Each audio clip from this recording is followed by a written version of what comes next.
Om Namo Bhagavate Vasudevaya.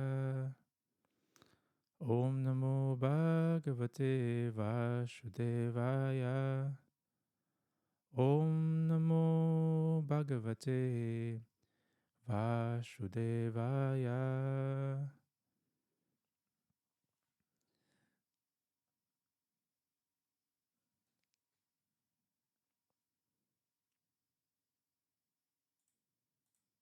In the real world, when we are trying to deal with a lot of people, we will learn a lot. And personally, I've learned that the snakes, you know that they will bite you. But human beings, they will first pretend to be your friends before they do their nasty things. Pero merong mas malala pa sa ibang tao na yung sarili natin. Our own mind could also betray us if we're not that in control of our senses, our mind, and intelligence. Sabi nga nila, yung mind mo could be your best friend or your worst enemy. Previously, we discussed about anger kasi yung anger could be a gate of hell, the lust, anger, and greed. Yung anger pwedeng dalhin kung saan-saan just because of overpowering emotion. Maraming naririnig tayong mga news na nagdilim yung paningin nila because of anger. Tapos they did something wrong. They killed someone. Hindi na nila matandaan yon. Anger is also intoxicating kasi nakakalimutan mo lahat. Feeling mo napakalakas mo. Di ba yung mga taong galit, kala mo lumalaki yung katawan nila. Kala nilang talunin lahat ng tao kasi galit sila. Also, anger is contagious. Nakakahawa. Kapag may tao palaging galit, nakakahawa yung mood niya. Irritable siya masyado. Or talagang iba, nasa level ng rat. Talagang kaya nilang i-destroy lahat, pati yung sarili nila. Kasi galit sila because of that emotion. Pwede sila mapahamak. In spiritual life, because of anger, loss, and greed, pwede talaga tayo mapahamak. That is the uncontrolled act of the senses and the mind. Yung anger pwede maging violence. And we could offend people. We can hurt our loved ones. Or we could degrade ourselves. So, importante talaga with the practice of spirituality na makontrol natin yung senses natin, makontrol natin yung mind natin, makontrol natin yung intelligence natin. Sabi nga, walang iba makakatulong sa atin, kundi tayo lang. Andun yung lahat ng mercy, andun lahat talaga ng assistance sa paligid natin. Krishna will give us all the facilities, all the mercy, all the love. Pero kapag hindi mo tutulungan yung sarili mo, wala mangyayari. Reading from the Bhagavad Gita as it is, last verse sa ating chapter 5, last 2 verses, tapos tatawid tayo sa chapter 6. Chapter 5 natin, Karma Yoga, Action, and Krishna Consciousness. Text 28.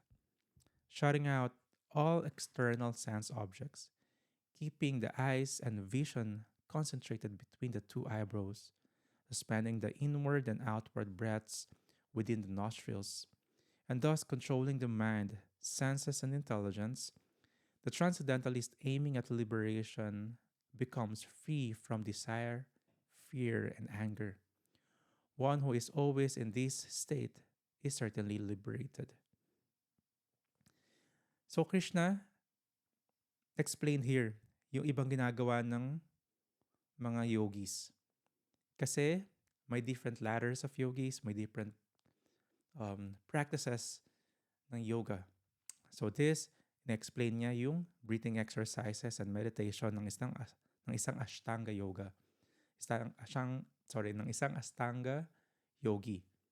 Yung Ashtanga yogi, kaya may mga practices silang ganito. They're following 8 limbs. Kaya Ashtanga, Ashta is 8, Anga is limbs. So you can see in the purport, they're practicing the eightfold procedures. The yama niyama ay yung rules and regulations.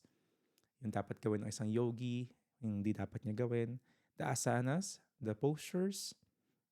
The pranayama, ito yung isang discuss dito. The breathing exercises. Pratyahara, dharana, withdrawing of the senses, putting one's mind into something, or yung meditation niya, dhyana, and samadhi, the liberation part. So itong 8 stages na to, napaperfect ng isang yogi to in that process of Ashtanga Yoga. Maraming kailangang gawin. So, bakit sinabi ni Krishna to? Kasi sa part ng chapter na to, he was discussing yung yoga ladder.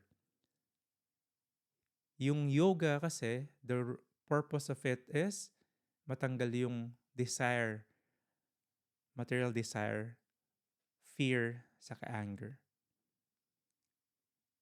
Kailangan ma-connect niya yung sarili niya kay Krishna. In that way, talaga maging liberated siya. Here, also, sinabi uli ni Prabhupada, pag tingnan mo dun sa latter part ng purport, yung conclusion. So, ganun katalino si Sir Prabhupada kasi hindi tayo niya hinaya maligaw. Kasi dito, si Krishna, in-explain niya isang process.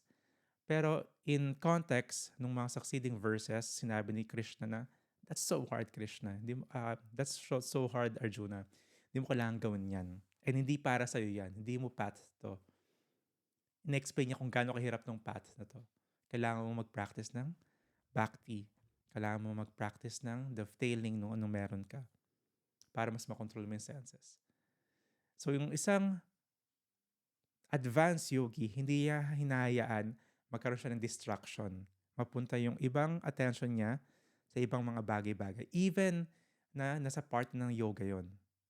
Kasi to practice this Ashtanga Yoga, you could spend all your years sa buhay mo. Kaya yung iba nagkakaroon sila ng mga mystic powers because of the practice of this. Grabe meditation nila. Di ba may mga famous person na ganon, they could go deep sa cold waters, they could climb mountains, walang mga gears or walang mga thick clothings. Iba nakapaapa, punta sila sa Himalayas. Di ba? Grabing meditation, grabing preparation. Or iba talaga, may mystic powers. So anong advancement ng isang taong may mystic powers? Sikat sila. They could show off sa ibang friends nila. Yung iba kumikita sila ng money. Diba? Again, para ka lang merong isang panibagong skills or talent. Magaling ka mag-drums. Diba? Inaral nila yun, expend sila ng years. So, ganun din yung practice ng mysticism. You could be the biggest of the biggest or smallest of the smallest. Yung iba nag-levitate. Diba? Lightest of the lightest. Or parang yun nga, smallest of the smallest, di ba? Para si Agathon ng sineskwela, limit siya. Ganun eh. Ganun yung mga mystic powers na nakuha nila eh. Or they could get something from other places. Di ba? Hindi mo na kailangan maglalamove. Pag may order ka sa ibang lugar, sige, kukunin ko na. But imagine, kailangan mong spend yung many years of your life to do that. Hindi spiritual advancement yung mysticism. Part siya ng yoga ladder. Pero, is it good for the soul? Hindi. Abot sila doon sa liberated part, pero ma-realize nila na, okay, lahat ng to, ito lang yung kaya ko gawin. I'm really not God. Kaya mo lang mag-advance na maging advanced na human being. Pero, hindi ka pa rin nasa platform ng spirituality. So, ito yung sabi ni Prabhupada, hindi kailangan maligaw. Kahit sa path na ng spirituality, ang daming pwedeng makikita. Sa New Age tayo, ang daming mga usong spirituality na, so-called spirituality na practice. But it is not actually practice of spirituality.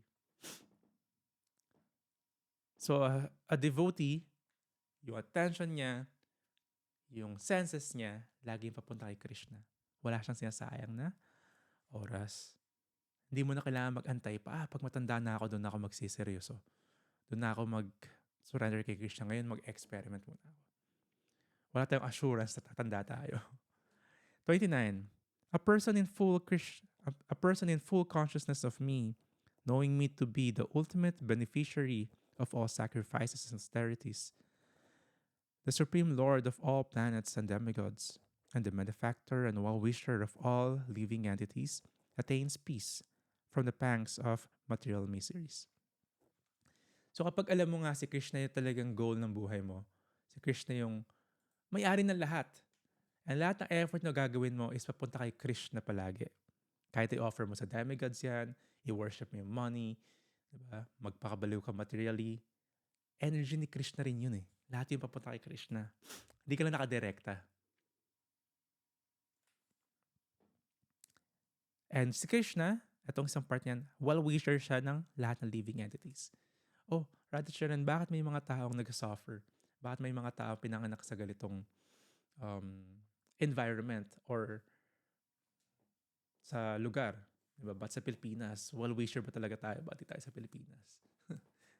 Politically, ang gulo-gulo. Diba? Struggling. No, well-wisher si Krishna sa lahat. Pero again, meron tayong decision-making na ginagawa sa buhay natin. May karma. Kaya tayo nandito, we did something, good or bad, kaya nasa ganito tayong sitwasyon. So ito yung tinatawag na destination talaga. Ito yung tinatawag na destiny natin, yung fate natin. Yung mga yun, galing sa previous lives din natin. Walang swerte, walang malas. Galing yun sa decision makings natin before or actions natin or mga desires natin in the previous lives. Hindi mo pwedeng sisihin uli yung mga planets, retrograde, or whatsoever. Lahat yon ng mga planets and stars na yon, sign lang siya na dadating na yung matindi mong karma. Ito lang yon, parang quincenas or ending of the month. Sign lang yun na dadating na yung sweldo mo. Pero hindi ibig sabihin, sila yung date yung nagbigay ng sweldo mo. No. So, kung manangyayari sa'yo sa sa Mercury retrograde or anong planet pa yan, it's just a sign. Ito yung constitution mo as a human being. Ito yung arrangement ng stars and planets, nakshatra or yung stars. Mas marami sa horoscopes. Nadadating talaga yung mga karma natin. So, well-wisher si Krishna sa lahat. Meron tayong mga sarili, mga desire sa buhay natin. The greatest peace formula is knowing na si Krishna yung benefactor, beneficiary ng lahat. Na siya lahat mga ari. Na hindi tayo God. So, yun yung napaka-importante. Pag nalaman natin yon and we're very convicted and convinced, hindi tayo maliligaw. Hindi mo ko isipin na mag-mystic practice ka para lang maging small God. Diba? Peace formula, bakit? Tatanggalin mo na yung spell of illusion na ikaw yung in control. Na ikaw yung dapat masunod. Na ikaw yung center ng universe. Na ikaw yung bida palagi. Na ikaw yung marami desire na kailangan matupad. Pag di nangyari yon, magkatampo ka sa buhay. Sisihin mo lahat. To work in Krishna consciousness is to work with the complete knowledge of the Lord as the predominator.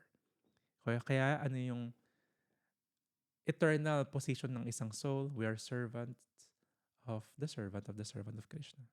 That's our dharma. We're servants. Pag nakalimutan mo na servant ka, maliligaw ka ng landas talaga. Feeling mo ikaw kasi yung kailangan masunod.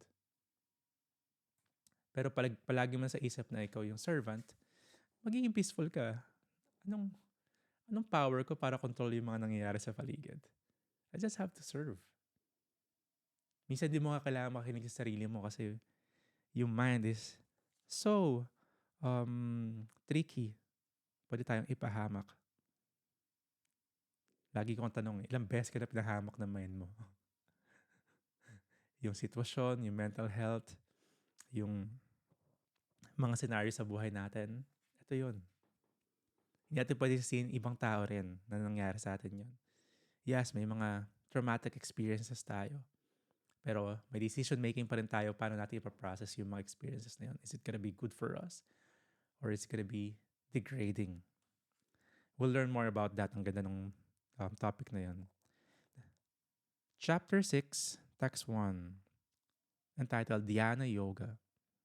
The Supreme Personality of Godhead said, one who is unattached to the fruits of his work and who works as he is obligated is in the renounced order of life, and he is the true mystic, not he who lights no fire and performs no duty. So bakit lights no fire and performs no duty? Kasi yung connotation sa pagiging renounced person, sannyasi, or yung mga spiritually nag-advance para i-renounce nila yung mga material na bagay, di raw sila umawak ng fire. Di sila nagluluto. Ay, yung literal na yun. They don't go to the forest, meditate para magluto para sa senses nila, sa taste nila. Ang ginagawa lang ng nila is whatever yung binibigyan ng nature, kinakain nila. Pero sabi nga ni Krishna mismo, hindi yun yung nag-advance sa spirituality. Hindi yung austerities to have powers or to be so-called renounced. Yung real austerity is maging attached ka doon sa mga bagay-bagay but still use them for the service. That's like, kung meron tayong mga sasakyan, it's an advancement sa technology pero hindi siya good sa nature, environment. Hindi mo pwedeng sabihin, hindi ako gagamit ng sasakyan. Kasi contributor yan sa global warming. So, magkalakad-lakad ka. Pero yung mission mo is to spread love, peace, or spread Krishna consciousness. Hindi ka makabutan sa destination on time. So, may higher purpose. Yung isang advanced na spiritual person, alam niya yung higher purpose. To use everything para kay Krishna. Hindi to shy away. Kasi, spiritual akong tao. Hindi ako mag-cellphone. Magbabasa lang ako sa Bhagavad Gita sa papel, sa libro. Hindi ako gagamit ng cellphone. Kasi, ano yun eh, technology. This is also technology. Before ng paper, sa leaves nakasulat yung mga scriptures. Diba? Imagine nyo yung dating mga nasa leaves yung nakasulat yung scriptures. Nilalait nila yung mga sa papers. Ano yung ginagamit nyo ngayon? Hindi spiritual. Ito yung totoo, nature. Hindi siya process. And alam mo yung mas malala doon? Yung technology sa pagsulat sa palm leaves is an advancement sa civilization also. Kasi dati, kabisado nila lahat. Napapasa yung knowledge through hearing lang. Once na marinig nila, hindi na makakalimutan. Diba? Pwede nilang laitin. Ay, di ba? Mahina yung memory mo. Nakakalimutan mo lahat. So whatever means, kahit maging cellphone pa yan or in the future maging VR whatsoever, pag nalagay yung words ni Krishna doon, it's spiritual. So hindi ka pwede magpaka so-called renounce. Text 2. What is called renunciation you should know to be the same as yoga or linking oneself with the Supreme. O son of Pandu, for one can never become a yogi unless he renounces the desire for sense gratification. The practice of spirituality hindi outer lang. Hindi yung kulay ng damit lang na, ay, naka-ori siya, renounce siya. Or hindi nakasari or nakatira sa temple. You could be wearing like this with all the proper na na suot ng isang yogi, ng isang monk or whatsoever, pero yung heart mo sobrang attached sa sense gratification, sa ego. Diba? Or you could wear normal clothes, casual na pang work. You can work, you have your business, be an artist, or a very simple person. But yung heart nila very pure. So, wala sa panglabas na yun. Wala sa nakatira sa loob ng temple, advance na. Hindi nakatira sa loob ng temple, nakatira sa labas ng temple, is hindi sila maging advanced, no? Nasa consciousness yun. Nasa detachment yun sa material energy.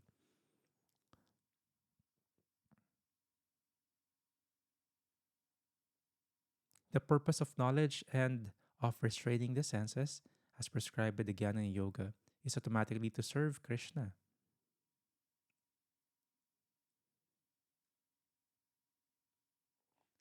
Text 3. For one who is a neophyte in the Eightfold Yoga system, who is said to be the means, and for one who is already elevated in yoga, cessation of all material activities is said to be the means. So, ito yung sinasabi na neophyte sa process ng yoga. Ang nakikita nila material lang, ito yung means, yung work na yun, yung process na yun. Yung pag-practice na ng asana, ayun na yung advancement. Pag magaling ka mag-split, mag-headstand, mag-handstand, advance ka na sa spiritual life. Wala yun doon. Sad but true, wala yun doon. Wala sa physical gymnast yun or sa mental gymnast din. Nasa detachment yon in the form of using everything para sa service kay Krishna. When you serve Krishna, you're already serving the humanity. That's the greatest philanthropy. Serve Krishna and give Krishna to others. Kasi hindi mo sinasave lang yung pang-araw-araw na kain nila or trabaho nila or mindset nila or bigyan mo sila ng tubig ng poso doon sa anong well doon sa barangay nila. No. Save their spirituality, save their spiritual life, their soul. That's the greatest help na mabibigay mo sa ibang tao. Kasi alak-angat mo sila sa class ng buhay is the same. Number 4. A person is said to be elevated in yoga when, having renounced all material desires, he neither acts for sense gratification nor engages in fruitive activities.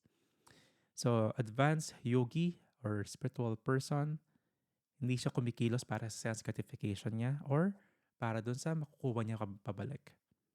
Sad but true, yung mga tao sa paligid natin, kumikilos sila kasi motivated sila dun sa makukuha nila pabalik. Meron silang self-interest, some personal gratification. Meron silang ulterior motives. And ganun kahirap. Humarap ka ng kaibigan. Ito lagi natin napapag-usapan. Genuine friend. Kasi, you go outside kapag hindi kayo pareho na ng trip sa buhay, hindi na kayo friends.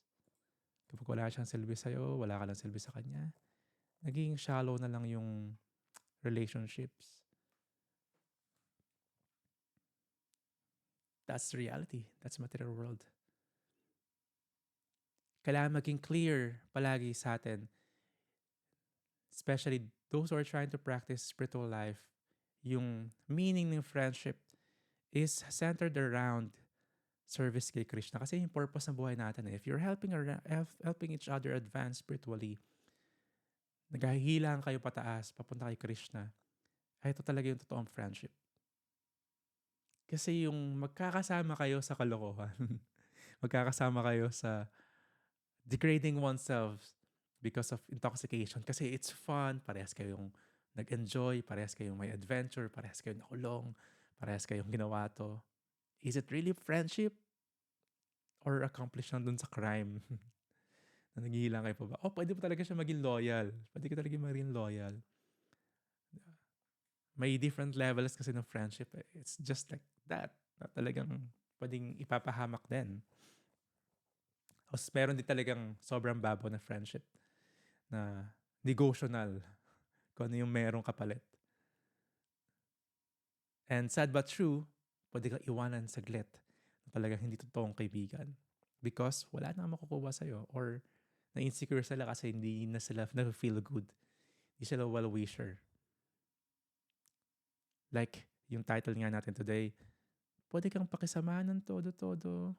Pwede kang may ibang pakita sa'yo, sa family mo and all. Pero for his benefit talaga.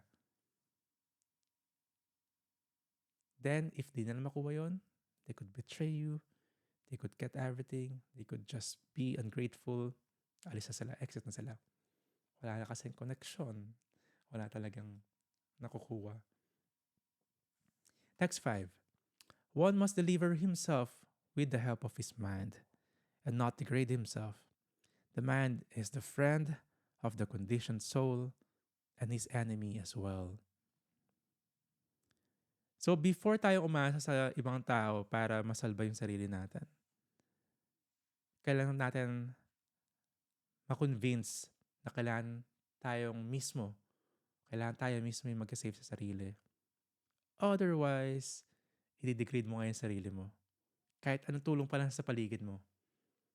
Kahit anong hili pa nila sa dark, deep well na pinigstayan mo in your own mind. Maraming pwedeng tumulong. Maraming pwedeng mag-save or magbigay ng mercy or ng love. Kapag ayaw mo tulungan yung sarili mo, it's gonna be hard. It's gonna be deep. It's gonna be lonely in that deep, dark well ng sarili mong pag-iisip.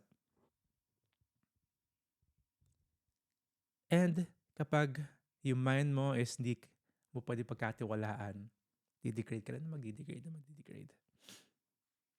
Akala mo tinutulungan mo rin yung mind mo because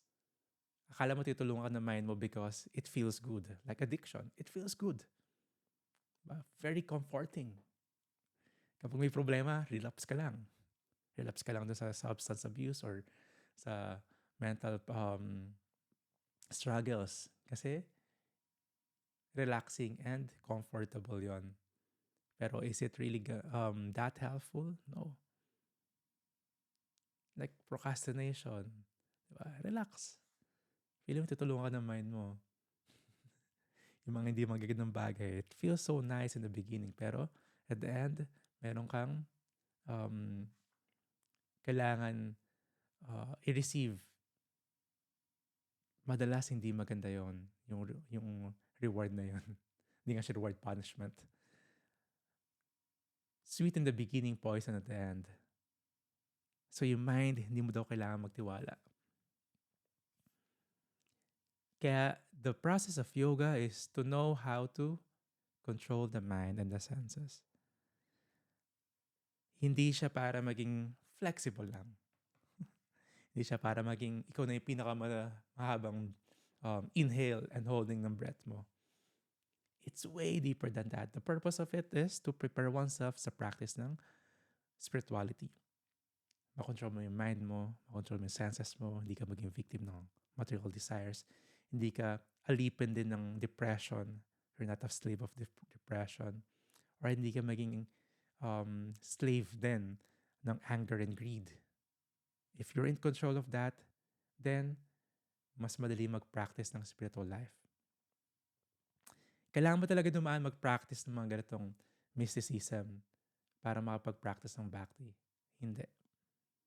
Yung iba, dumaan doon, or sabi nga na sa scriptures, if you're in this path of Krishna consciousness, chanting Krishna's names, the Hare Krishna Maha Mantra, one way or the other, pwedeng na-practice natin to sa previous lives natin.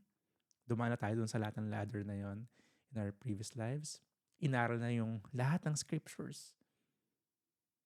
And, or, na-receive natin yung mercy sa isang devotees. Fast-track tayo doon sa ladder. Parang sumakay ka sa elevator. Umakyat ka na doon sa path of bhakti. So, hindi mo kailangan mag-downgrade because of so-called mysticism para ma-practice mo yung bhakti. You're here now. We're trying to learn Krishna. Yung mga nag-meditate for thousands of years or many lifetimes, ma-realize nila pag nakita nila yung super soul sa loob ng heart nila.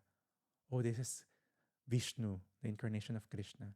My next step is mag-surrender kay Krishna and to be a devotee, to serve. Yung wini-wish nila ay yung tinatry natin gawin ngayon. So we're in the path of bhakti. Just continue it. Kailangan mo lang talaga maging kakampi yung sarili mo in that path. Meron na tayong magandang sitwasyon ngayon. Meron tayong magandang arrangements. Binigay sa atin ni Krishna mercy and love. And meron tayong magandang sangha, association with spiritual person. Hindi mo na kailangang sayangin. Otherwise, ano yung taste na makukuha natin sa labas ng spiritual life? Entertainment. Last, anger and greed. And also betrayal from different person. Lalong-lalo na yung sarili natin. And that's the episode for today. Akala mo tutulungan ka, pero hihilahin ka lang pababa. Ayun yung mind natin. Even na nasa paligid tayo ng maraming hindi magandang situation. Sabi nga nila parang lotus. Even dirty water. Kapag nakaangat ka dun sa water, hindi ka affected nung mga contaminated na tubig. If we're trying to help ourselves with the process of Krishna consciousness, kahit nandito pa tayo sa material world, hindi ka makakontaminate, hindi ka ma-apekto. Sobrang importante na you're in good relationship sa sarili mo. Paano magagawa yon? By the practice of spirituality, the practice of Krishna consciousness, and by the help of wonderful people like yourselves.